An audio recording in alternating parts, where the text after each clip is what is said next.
Welcome to Car Chronicles. This is what I have decided to call this series on my channel. It is when I am sitting in LA traffic and I feel like this is a good opportunity for me to just kind of talk, rant, whatever you want to call it, about things that are going on. I have a commute a couple times a week to work, which I'm basically just sitting in traffic for the whole time for a good, at the very least, 45 minutes to maybe an hour. And so I figured I would just use this opportunity to try to get used to talking in front of the camera and get some thoughts out. So I kind of just wanted to come on here and talk a little bit about why I'm starting my YouTube. It's been a lot of years in the making. I've really been wanting to do YouTube for a really long time. I just haven't really, I guess, gotten the courage to do it. I've recorded videos, deleted them over and over and over again, I would say for the last, even over 5 years. A lot of it is, I think, because my personality, I have a very perfectionist personality where I wanted everything to be right. I didn't necessarily love the editing, or I didn't know what I was doing, so I felt like it wasn't good enough to be uploaded onto YouTube. But now I feel like it's a good opportunity or a good time in my life because I have kids. I really want to document a lot of the things that are going on in our lives because I want these memories forever. Zia's at such a fun age right now, and so this is like a time that I really want to remember all these things. She's starting to talk. She has her own personality coming out, and I know I'm not going to remember every single little detail, moving forward, but there's certain things she says, I'm like, I'm going to forget how she said it or what her little voice sounded like, those kind of things. So I really wanted to start a YouTube, just so I could have those things, documented, I guess.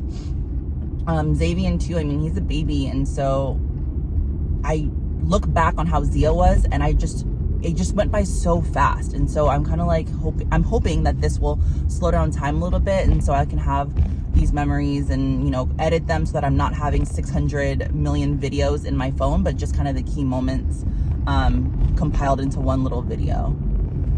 Like I said, I've been wanting to start YouTube for a really long time. It's been years and years. I'm at a point right now. Why I decided to start specifically now in December is because of Vlogmas. I don't know if those of you that are familiar with YouTube or not, a lot of YouTubers do what's called Vlogmas, where they upload every single day in December until Christmas. So December 1st to December 25th, typically around 25 videos. I wanted to do that this year, which sounds kind of crazy because it's constant upload, but I thought it would hold me accountable to really upload, to force myself to get content out there. And then it also provided a learning opportunity for me where I can mess up, or whatever that looks like on YouTube. But, I'll learn a lot in these 25 days.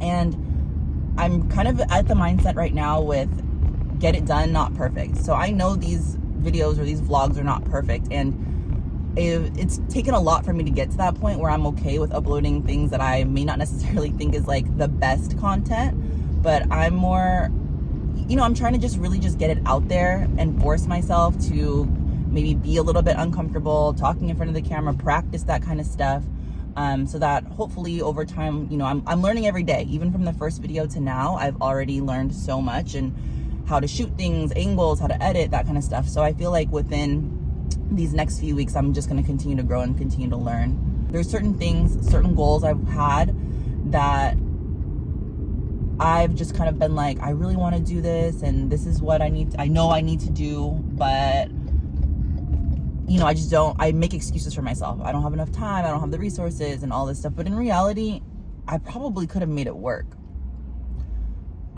This YouTube thing being one of them. Like I said, it's been, I don't want to be it's a dream, but it's something I've talked about. YouTube, if you know me, I've talked about doing a YouTube channel for so long. And so the fact that I'm actually even trying to upload and I'm trying to put the effort into this is really remarkable, because it has taken me a long time to get to this point. I have watched video editing stuff back in the day. I think I just really had an idea and a vision for what I wanted to do. And because what I was recording or what I was doing wasn't living up to the vision that I had, I would automatically quit. And that is something I really don't want to do anymore. I don't like being bad at stuff, period, end point. Like, I am the type where if you invite me to do something and I'm not going to be good at it, I don't want to go. That's really not okay. But it's true. Like, I don't like being bad at stuff. Like, I know I can't play tennis. Don't invite me to play tennis, because if I can't win, or if there's not a chance for me to win, I'm not going. And this is one of those things where it's like, I was like, I want to put the perfect content out. But then it's like, for who, sis? You don't even have a following yet. So I'm like, let me start putting videos out. Let me, learn my craft over time. And that's something I'm really, really working on, is understanding, like, it takes time to get good at something. Obviously, conceptually, I know that, but I am very impatient. I don't want to I don't want to wait for anything. I want to automatically be good. Like, let's do this immediately. And so that is something, as a whole, I really struggle with that. And I'm really self-aware about it, which is good. But it's something that I really do need to work on, because I do, like I said, I really want my kids to know, like, you have to keep working at stuff. You may not be good in the beginning, but over time, if you keep at it, then eventually, you'll make progress. I feel like right now specifically, I'm in a very, I would say, a lot of, like, I'm really trying to figure out how to balance the different areas of my identity. I'm a mom now. That's just been such a huge part of my life. With 2 young kids, it's so hard to not make that your, the number one thing in your life. But I'm really trying to figure out how to balance that a little bit. I really truly feel like with this pregnancy, with this, with my second kid in general, like, I really lost a lot of who I was, and that's been something I'm really struggling to figure out how to get back. It was so much easier, with your first. I still had time to kind of do things that I wanted to do. And also, I have a partner. My husband's there to kind of help take her, do things, so I can have a lot of, like, alone time. But this time now, we're, like, evenly matched. It's 2 kids, 2 adults. So one of us is always with both the kids, or with one of the kids. And so I feel like I was losing, or am losing, a lot of not only just the me time, but just trying to figure out who I am outside of being a mom. And I think that's something that I feel like a lot of mothers can probably relate to. We have a very balanced household. So thankfully, I don't necessarily do, like, all the cooking or the cleaning or all the stereotypical gender roles. We don't have that. I feel like we're pretty equally yoked in this relationship. We both bring a lot to the table as far as parents and as far as, spouses or whatever, our responsibilities in the household, all that stuff. So I am very grateful to my husband, because he really does do a lot with the kids. He's a very active parent. He's a very active husband, all those things. But even with all of that, I still feel like it is really hard to figure out how to move forward. Being a mother, being all the different things that I am, as far as, my career and figuring out how to balance that. And then also being a wife. I feel like specifically in this time, it's really hard to maintain your relationship in the same way with your spouse or whatever, the same way that it was before. I know that it's really common that people say, I was warned multiple times, it's going to be hard in the beginning. You're just going to be kind of like roommates and all that stuff. But I don't want that. I understand that sometimes it's just kind of how it is. But I don't want that for my relationship. I want to continue, to put each other first and to have whatever, like the date nights and the passion and all of that stuff. I kind of don't accept that is our reality. Like, there are times, where I'm sure that's going to be the case. The kids do come first. But at the same time, I want to make sure that we're continuing to foster our relationship. And so I feel like that's really hard.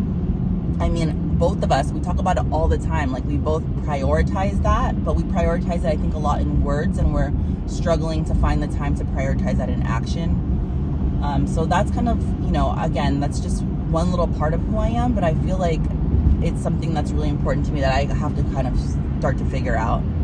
The other part is also traveling. Like, that is my number one passion. I love to travel. Those of you that know me know that I'm always somewhere.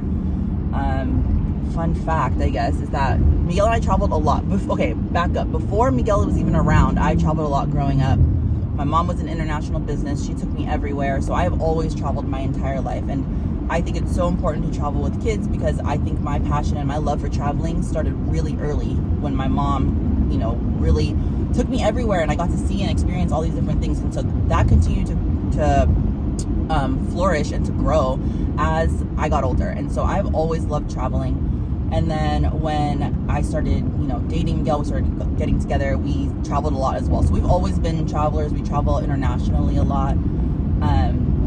When we were talking about having kids, I really kind of was like, no, for a really long time. I did not want to have kids for years into our marriage because I was afraid that it was going to affect my traveling. I know that sounds so selfish, and it's true, it was selfish. I was being selfish, and that's why I knew I wasn't ready to have a kid, is because I was being so selfish, because I was like, this is gonna totally mess everything up. We were like jet setting every few months somewhere new, and I was like, that's completely gonna go away. I know it's gonna be so hard, it's gonna be so different, we're not gonna be able to go anywhere and all of this stuff. And so I kind of put off having kids for a while, a few years actually. And then, it came to the time where we finally were ready, and we made a pact to not let having kids affect whether or not we were going to travel. So we were like, we're going to have kids, but we're going to continue to travel. Obviously, it's not going to look the same. You're not going to be able to like go out at night and like party the same or whatever, your vibe is. You can't be in the bars all the time. And you can't, at least for right now, you can't really do a lot of the adrenaline junkie stuff that we like to do, or that I like to do rather. And so, it's not like we're ziplining and going on boats and canoeing and all that stuff with babies. But even though it looks different, we've decided that we want to maintain that aspect of our life. And so kids just kind of you got to just hang. You got to figure it out. This is your family. Whether you like it or not, you were born into this family, and we travel, so you better get used to it. So Zia's been a lot of places with us, especially for only having been 2. She's traveled internationally quite a bit for a long time. And Xavier is about to have to jump on board as well, because we're going to be traveling hopefully a lot too. So that's another aspect that I kind of want to highlight or talk about, I guess, throughout this channel. I think a lot of parents have that same fear of like, is it worth it to even travel when you're going to be with your kid, essentially just on them and having to entertain them and all that stuff while traveling. Is it even worth it to spend the money to do that somewhere else where you're exhausted and stressed? But I think I've noticed, with a lot of the trips that we've done so far, we've had really, really great experiences. And so I'm hoping to share that, with other moms, and hopefully encourage other moms, not even just moms and dads. I shouldn't just say moms, but hopefully encourage other parents to travel with their kids, young kids. These are memories you're never going to get back. It's like, there's no amount of money that's worth, to me, the traveling and the experiences that you have. People say kids might not remember. You're right, they may not. Like, I don't think Zia will remember, all of her traveling to Europe. She's not going to say like she was, I remember when I was at the Coliseum, or when I was at this church or whatever. But at the same time, I'll never forget. Those are memories for me. Like, I'll remember her walking around at the Coliseum in Rome, or her on the beaches, of Costa Rica, or whatever. We've been to a ton of different places, but I'll remember where she's been. I'm by no means an expert at traveling, but we've done it quite a bit at this point. I'm hoping whatever experiences I have, if I can share that with other people, maybe they might be encouraged to, travel or to do those kind of things as well. I think a lot of people, mostly maybe my family or older generation, are kind of like, what is the point of YouTubing or like talking to a camera? Who's interested in this material? But I think that we're just in a different generation right now where social media, A, has really taken over, and B, I think we're in a stage where a lot of people are being more transparent and a lot more vulnerable about who they are, which I think is great. There's a lot of stuff that was really taboo. You don't talk about it. We keep that in-house. And I do think that there is, some things that you need to stay private. I don't think people should be oversharing necessarily. But I do think that we're in a place where a lot of people are starting to be more vulnerable and not gatekeep information and material, which I think is great because a lot of people can relate to that. You know, I watch a lot of YouTube, a lot of vlogs, a lot of people that are in similar situations to where I am. So like young moms, I guess I'm not that young, but young moms, or like, you know, people with kids, or date night stuff, or, you know, just other people that are in similar situations, and kind of seeing what tutorials or what their vlogs look like or what their experiences were like. And so I'm hoping that I can kind of bring that to the table as well. All right, if you're still here and you're still listening to this, I appreciate you. Like I said, I'm really trying to be consistent with this YouTube thing. As I mentioned, I'm going to be trying to upload as much as possible throughout December, up until Christmas. We have a lot of fun things coming up, a lot of, you know, holiday events. We're going to be going on an international trip at the end of the month for Christmas.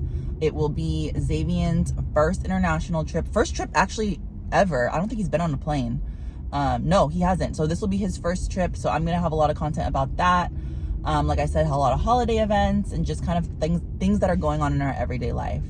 Send some love if you have any questions, or if there's anything in particular you want me to talk about, or questions you have about my life, drop them down in the comments. Again, thanks for watching, and I'll catch you in the next video. Thank you for watching.